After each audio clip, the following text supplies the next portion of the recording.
is the truck that got the transformer and telephone pole and tree all at once, and the guy was inside for 2 hours until he was pulled out safely by fire and rescue.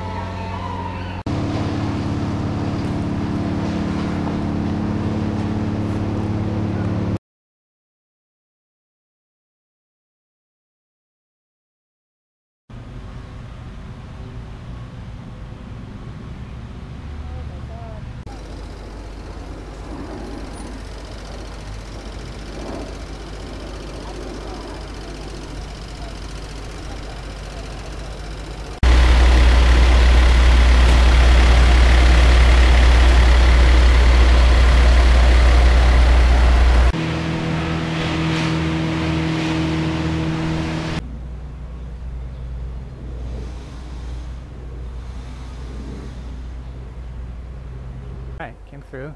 And we heard a tremendous crash. I thought one of the air conditioners upstairs had fallen out. Oh, And I ran upstairs. It was fine. And then Joe screamed. She was in this back room and she Oh, Joe was right here.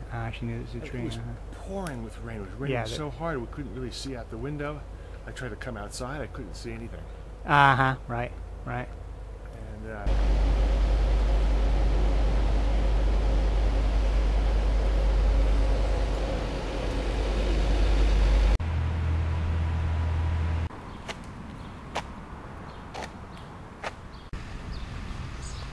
This is at the entrance to the Maplewood Town Hall parking lot. Wow, look at that tree. Wonder what Todd Land would say about that one.